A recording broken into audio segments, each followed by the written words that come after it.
Hello friends, आज हम एक हिंदी कहानी पढ़ते हैं ब्राह्मण की। एक ब्राह्मण छोटे गांव में जो कठिन पहाड़ियों और बिसाने जंगलों के बीच बसा था। वहां एक विनम्र ब्राह्मण राघव नाम का व्यक्ति रहता था।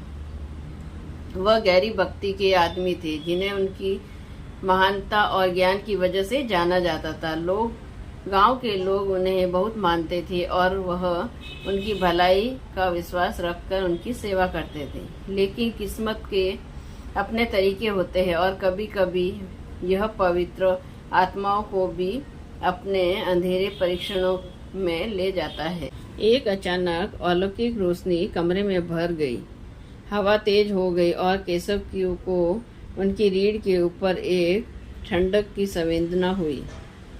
एक दहाड़ीला आकृति पर केशव की नजर पड़ी। यह एक ब्राह्मण राक्षस था। ब्राह्मण राक्षस दुष्टता के साथ नहीं बल्कि न्याय की हिफाजत करने का संकल्प लेने वाला था। मूर्ख मानव, ब्रह्म राक्षस की आवाज गूंजी, तुम इस पवित्र स्थल की शांति को बाधित करने का साहस करते हो। अब जाओ, ये बुरे परिणामों का सामना करो।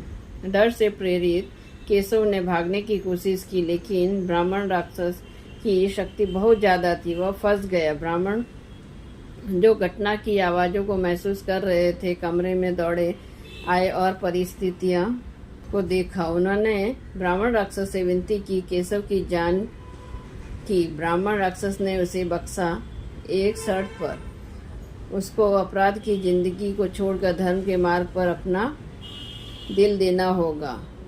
इस दूसरे मौके के इस प्रार्थना को देखकर केशव ने वायदा किया कि उसके तरीकों को सुधारने का प्रयास करेगा। राघव, हमेशा दयालु आत्मा, ने केशव को अपनी छाया में लिया। समय के साथ केशव बदल गया। उसने ब्राह्मण के शिष्य के रूप में जीवन जिया, करुणा, विनम्रता और भक्ति की दिशा में आगे बढ़ा। सालों बीत गए और एक बार अपराधी चोर एक आशा की किरण बन गया। दयालु और ज्ञान का प्रसार करता गया। गांव उसका डर नहीं रखता था, बल्कि उसका सम्मान करता था। उसकी प्रशंसा करता था कि ब्राह्मण राक्षस अपने कर्तव्य को पूरा कर चुका, गायब हो गया, एक गांव को छोड़कर जिसे पुनः धारण की शक्ति ने आशीर्वाद दिया था। राघव, केशव और ब्राह्मण की कहानी इस पौराणिक कहानी बन गई कि पीढ़ियों के माध्यम से बड़े लोगों की करुणा और बुराइयों की अंधकार में भी बदलाव की सामर्थ्य को उजागर करती है। यह दर्शाता है कि भलाई की विजय और अंधेरे के दिल में किसी के साथ कुछ भी अच्छा हो सकता है। तो इस कहानी से हमें यह सीख मिली कि हमें अच्छाई का रास्ता अपनाना चाहिए।